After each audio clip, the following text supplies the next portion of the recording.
Hello racers, welcome back. Today I want to walk you through the cars I run, why I run them, and the mission behind each one. This isn't about telling you what car to buy.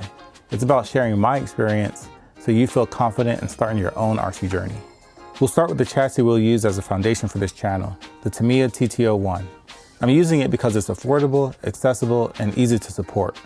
Parts are everywhere, upgrades are optional, and it's a great platform to learn on, especially if you're new to RC. It's the perfect baseline for testing, applying what we've learned, and having fun. And here's the important part. This information doesn't only apply to the TT01. Something to note, if you're thinking about buying a car so you can follow along, I'd recommend looking at the TT02 instead of the TT01. It's the second generation chassis, and it does have some subtle improvements over the previous platform. However, we'll break those differences down in another video. The ideas, the testing, and the mindset apply to any car. The goal here is confidence. The confidence to build, test, drive, and enjoy the hobby. Now I do have my personal race cars, the TT02R and the Express XQ3S. And we'll talk about those near the end of this video. Before that, let's talk about how I categorize these cars.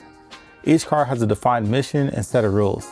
Things like motor limits, upgrades, what problems the car is meant to solve, and what we can learn from the car. The daily. This car exists to prove one thing. This car is about time behind the wheel, consistency, and learning, and only adding parts that provide real value. This is still a hobby. We're here to enjoy it. With the daily, we're focused on these 5 things: motor and speed controller, steering servo, finding performance without buying parts, only replacing parts when something breaks, and making sure we have fun along the way. This car teaches patience and restraint. And honestly, that's harder than throwing upgrades at it. Thankfully, if this car is done correctly, it will be fun and exciting to drive every time you go out. The Parking Lot Hero. The Parking Lot Hero is all about budget racing with a purpose. Nothing too expensive needs to be added to this car. Just modern, readily available parts, stuff you can buy off Amazon or even Temu, and careful setup. This car proves that performance doesn't have to be expensive. So with this car, we'll have to focus on 8 things: experimenting with the setup, building with intention, learning that not all upgrades are worth it, making the car your own through subtle improvements, cost-effective brushless motors, understanding that higher-end equipment is nice, but not always required, replacing parts in pursuit of performance, and tracking your costs because it adds up fast. As far as fun, perception is key. This car exists to put a smile on your face and show what's possible on a budget. The race car. This car is interesting. Every time I drive it, I'm shocked by how much performance it has, both in speed and its handling.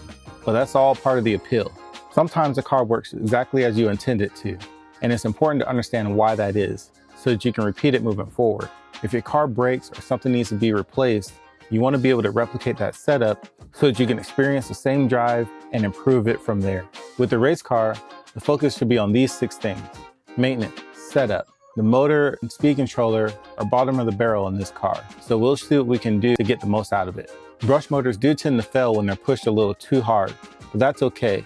It's not ideal, and it's typically the reason why you want to switch to a brushless motor when this happens. For this car, we're just going to replace the blown motors as needed. The last thing we don't want to forget is try to keep the rolling resistance low. We want to try to keep the drivetrain free so the motor has to do less work. This car is about pushing the limits, learning where the edge really is, and how to manipulate it. Before we get to my current race cars, we need to mention 2 key things to keep an eye on when you're working on your car. Aero matters more than people think. The different bodies, wings, and wing angles can change how the car turns, how stable it feels, and how confident you are driving it. We'll be testing this to our advantage and using it more along the way. Tires are one of the fastest ways to change how your car feels. Sometimes the setup is fine. You just need the right tires. Of course, any tire will get you rolling, but there's a noticeable difference in lap time when you match the right tire to your setup. We'll figure out which ones work and which ones are better left at home. Just remember, like real cars, RC also has street, semi-slick, and full slick race tires, and performance varies by type and compound. So now let's talk about the cars that I race. The TT02R. I race this car in Super GT, which is honestly my favorite class. It's a realistic grid of GT3 style cars, and the rules keep things competitive. 21.5 stock motors, no timing, and ESCs are set to blinking. I'm currently running the Subaru BRZ GT3 body, and I've actually run a club race with this chassis, even though I was using a different body at the time. The TT02 is a solid entry-level race car, and Super GT is a fantastic class if you want to get realism and close racing. My other car is a true touring car, the Express XQ3S. This car is set up for 17.5 sedan. It's significantly faster than my TT02, but more importantly, it handles incredibly well. This is where adjustability, tuning, and setup really matters. I still have a lot to learn with this car, and that's exactly why I enjoy it. Something to note, it's a good idea to learn some basic car setup and maintenance before moving to a more competitive chassis. Not because you're not capable, but because those cars simply have more parts and adjustability.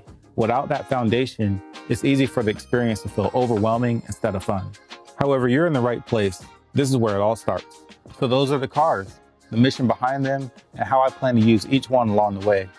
Let me know in the comments if you're just starting out in RC or if you're still thinking about it. For me, this hobby has been incredible, and chances are it can be a great fit for you too. Thanks for watching, and I'll see you at the track.